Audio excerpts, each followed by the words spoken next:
Hi folks, welcome to I Want to Know, the show dedicated to our government, people involved in our government, and how it all clicks. I'm doing a series of interviews with candidates this year, 2020, during COVID and all. And one of my interviews today is going to be with Comey, who represents the 102nd District of Brantford, correct? Yes, that's my district. Hello, Dan. I really appreciate your time today. Why don't we start off by telling us a little bit about you, who you are, your background? Sure, absolutely. Thank you for having me. This is really exciting to be interviewed here at North Brantford TV, and I'm really glad that it'll also be aired on the Brantford public local television station too. So, and thank you. YouTube and YouTube all the digital sphere. Excellent. Yes. Thank you very much. Sure. So, as you mentioned, my name is Comey. I do represent the 102nd District. Growing up, let's say I come from a long-time native New England family. We've been here for 300 plus years up in the Massachusetts area. When I was very young, I lived up in the Hartford area during, I'd say, pretty exciting times. It was the early 70s, and there was a lot happening in Bushnell Park, and it was times of the Vietnam War, and lots of activity in that area. Vibrant area. Really. At the time, yeah. It was a really exciting place to grow up. My father was working for the insurance industry, as you might imagine, in the Hartford area, and he decided that wasn't working for him, and he would go back to school and get his master's in social work. And wow. My mother's was also a social worker. That's my parents' background as well. Yeah. Yeah. Really opens your eyes. Profession, for sure. Absolutely. And helping people. Mm-hmm. And so, yeah, I mean, that's what instilled into me so long ago. I mean, he was a real fighter and advocate for the disabled. He was a director of an ARC, was really important, played an important role in closing down the institutions and allowing, I should say, and making homes in the community for the disabled, for disabled adults, and really deinstitutionalizing the state. And so he had a lot to say about a lot of things, and they were all really excellent, passionate things. So we moved to Southington when I was in high school. I graduated from Southington High, and then went off to school at Southern Connecticut. Okay. And by then, my parents had divorced. My father had remarried my stepmother, and I took a little bit longer to graduate Southern than I probably should have. That's the most case scenario. It's fine. Wasn't the greatest student. It's not just you. I have to admit it. But I had a lot on my plate, and education was really on the back burner for me for just some reasons I can happy to go into another time. But I graduated with a degree in corporate communications and video and television. So being in a studio like this is something that I'm comfortable in. This is your wheelhouse here. Absolutely, wow, yes. Great. So graduated, met my husband shortly after graduation, and we graduated in 1990s, early 90s. So there really wasn't, it was an economic downturn, recession. We had trouble finding, jobs in our field. So we ended up just starting our own small company, became entrepreneurs at a young age, and our company's still going now. Wow, that's fantastic. Yeah. And at that point, that's what brought us down to Brantford. Okay. So we relocated to Brantford because it was convenient to 95 corridor, 91. Absolutely. We were working up at the casinos. We were working down in Westchester County. I was just going to say, you're an hour and a half away from New York City, an hour and a half away from Boston. Yeah, we did a lot of traveling those early years, and then we had two kids. So. And you stayed in Brantford. I love Branford. I live in the Short Beach area, so I don't see myself leaving that neighborhood unless they escort me out. No, somehow. I don't think that'll happen. It's a welcoming community. That's great. So you went from a teleprompter business to public service. What inspired you to get involved with public service? What was the avenue there? There was a couple of things going on. Probably your background with your parents being social workers, therapists. Yep. That instills a sense of empathy in kids anyways, right? I mean, that's probably where I got that aspect of my personality, so. Yeah, there was an underlying driver to really caring about folks that maybe some folks that don't grow up with that might not understand as in depth as I felt it. I did have, like I said, the 2 kids, and my second kid was born with food allergies. And as we learned about it, they are life-threatening. And as we worried about moving him out of our small preschools and daycare programs, we really needed to make sure that he was safe and well cared for in an environment in the Branford Public Schools. And so what I did, I started growing what we call the Moms Network. We're pretty powerful bunch of folks. An advocacy network. We did. We started a nonprofit on food allergies, but also we showed up at the Board of Education meetings for 3 years, almost every single meeting. We showed up with our kids, we showed up without our kids, and we worked with and worked alongside the Board of Education to try to put in some strong policies that were reasonable and that also protected the health and the safety of our kids. So once we started learning about policy and what advocacy looked like, I totally fell in love with it. And how challenging it is. I mean, it does not happen overnight. 3 years. 3 years advocating for a kid in the school, that's a lifetime. Yeah.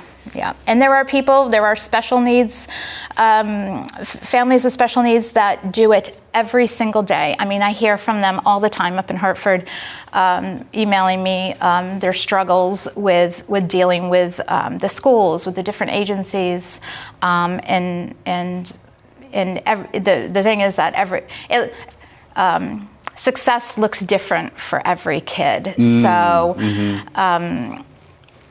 what works for one person might not work for another child. So. And that's the problem with policy. We're all human. Everybody's different. So then, how do you formulate something that benefits everyone? Right. Or how do you make the majority? Or the majority, right? It's a very challenging thing to do. Mm-hmm. But your issue was being heard. Right. I think that's the issue with most. With most activists or advocacy folks that are doing advocacy, it is being heard and feeling respected, and that was happening 8 years ago, and it's happening. It happens every day, and I see it in Hartford. I have the pleasure to sit on the Public Health Committee, the Education Committee, and the Committee on Children. I'm vice chair of the Committee on Children, and I see it every day. Folks come up, they're passionate about what's going on, about the laws that we're talking about, policies that we're considering, and to have that voice and to listen to them is so powerful, and it's so important. And if you ever get a chance, if anyone ever gets a chance to go up to Hartford and tell us what you feel during a committee meeting about some policy that you know something about, we love to see familiar faces up there. Okay, it's great. The more people do that, the better off we all would be. Absolutely. We only hear about it most of the time after the fact, right? And on social media. And on social media, I mean, people are upset after the fact. They don't always pay attention until they feel like their rights are being taken away or something. Right. So you decided to get involved, and you ran a campaign successfully. Well, I was serving. I did run first. I ran for to be representative on the RTM on the 3rd District in Brantford. So I served there about a year, and then Lonnie Reed decided she wasn't going to run again, and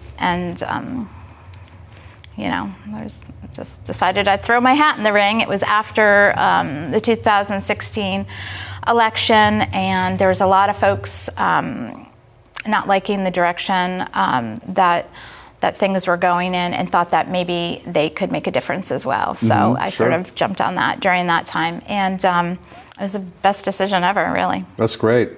Congratulations on that. What were your experiences on the campaigning pre and now during COVID? Oh gosh, it's so different. It's much lonelier now, and all of our meetings are they're virtual, done from your kitchen, and whatever. So you've got your folks that are advising you, that are just sitting at a computer behind you. So, but other than that, I mean, in 2018. We have to run every 2 years, which is a lot. In 2018, we had a ton of volunteers. People were really motivated, and I was so grateful. Every day I just felt so grateful walking into, say, the campaign headquarters or somewhere else, and feeling that support. The energy. Right, the vibe. support. This time we don't have a campaign headquarters, and we're just trying to motivate people, through TV, which is not really ideal. And then I'm doing door knocking. I love door knocking. It's my favorite part of campaigning. I love it too. I mean, honestly, that is the best. To come door knock for me. Okay. I mean, that is, but we're separate towns. It doesn't matter. It doesn't matter, right?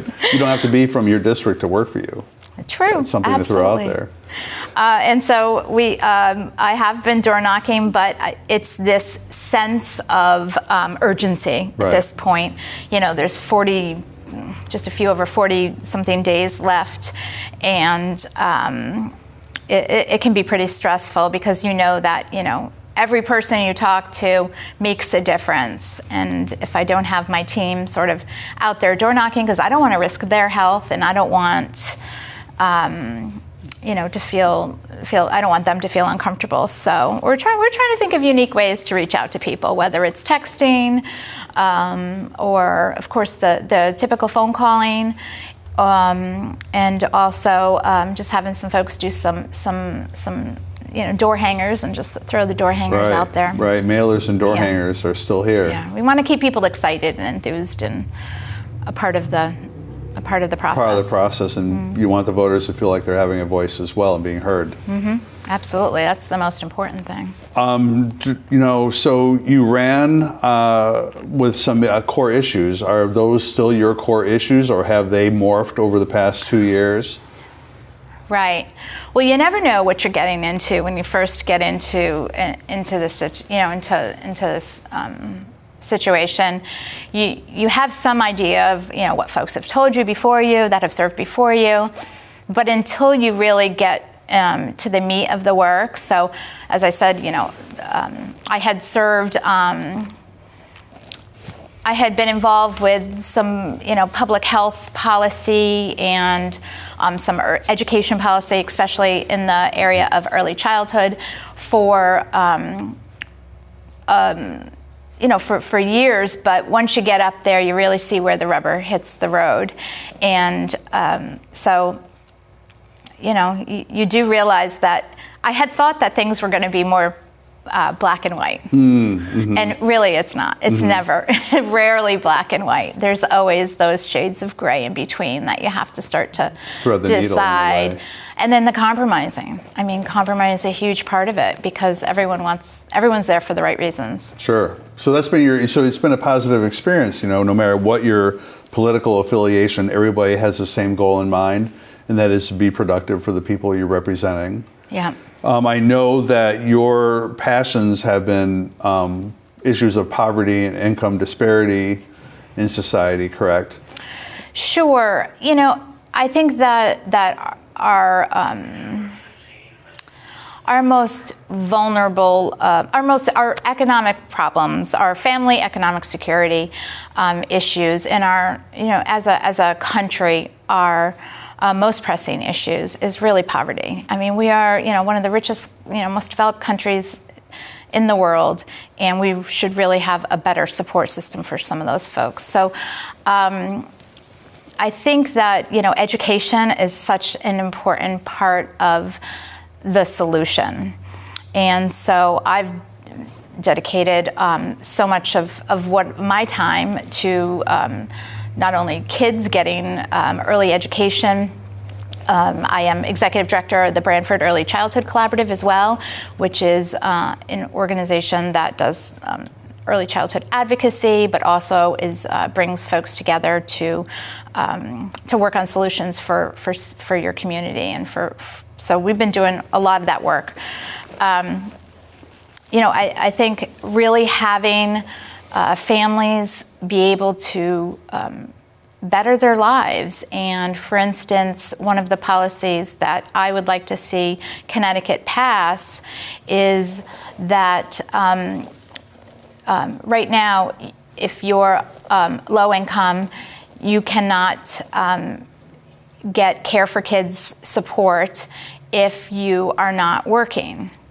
But there are many folks that would like to go to school and to get a degree, whether it's at Gateway or Southern or, even so they can have a step up. So they can have a chance in life. And chance out of that dynamic. Absolutely. And we're one of the few states that does not recognize financial support for through that program, the Care for Kids program. And I think that would help a lot of families provide for their families in the future.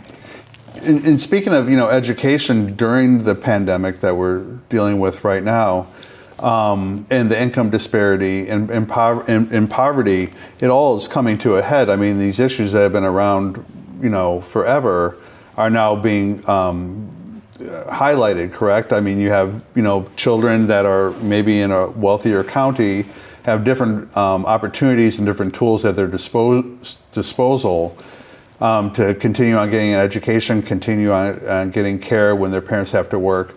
But what do people here do? What do people in New Haven do when their parents have to work in order to pay rent and put food on the table?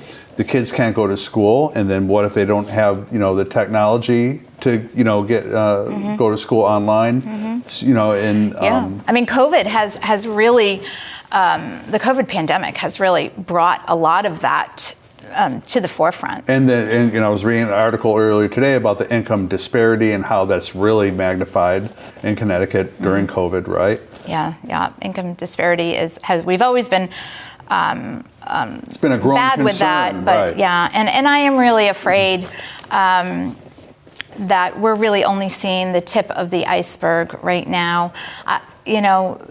Families, when unemployment starts running out, some families, I had an email from someone who says, how am I going to survive on $39 a week, and she's got, teenagers and things like that. And it was a service industry job, and so it's going to be, I'm afraid it's going to get worse before it's going to get better. And that's sort of the general thought around what's going to happen. Is there going to be a possibility of extended unemployment benefits for families that are in need in Connecticut? Well, I don't know. So a lot of this is really dependent on federal funding. Federal funding, which is not happening right now. Yeah, I mean, we need $50 billion for a child care bailout package. The industry itself is floundering right now. People don't want to send their kids to school. They don't feel that, and I'm talking about preschool and daycare, which are private businesses. And they have added expenses related to COVID, right? I mean, they've had to modify how they do things too. Mm-hmm. And to make matters worse, so the businesses themselves don't have, some of them don't have full programs, so they're trying to build trust with parents, and that's a lot of the work that I spend. Many of the past few months doing is making sure that the child care centers are, have adequate infrastructure in place. Yeah, right. PPE and stuff like that. And also a lot of business loans. I've been making sure that these centers have opportunities to get the PPP loans and other sort of funding opportunities. We have a great Office of Early Childhood, and they've been putting out some care programs. It's called Connecticut Cares, and they've been giving additional stipends for, they were when we were in the heat of the pandemic, were giving additional stipends for centers that were taking kids of essential workers, and these are our lowest paid teachers, and they are risking their lives every day, just like our doctors and our nurses and our policemen and our firemen and things like that. So, none of that stuff is going to be resolved anytime soon. We do need the federal support for funding here in Connecticut, because, pre-pandemic, we had a lot of issues in the state of Connecticut that we were facing, right, which have not gone away. So we had infrastructure issues, sure. We had tax issues, we had tolls were a big potato at the time. How do you foresee the legislature grappling with those issues and the budget, of course? Yeah.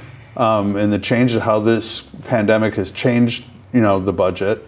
How do you foresee you guys grappling with those issues once we kind of phase out of this pandemic, hopefully relatively soon?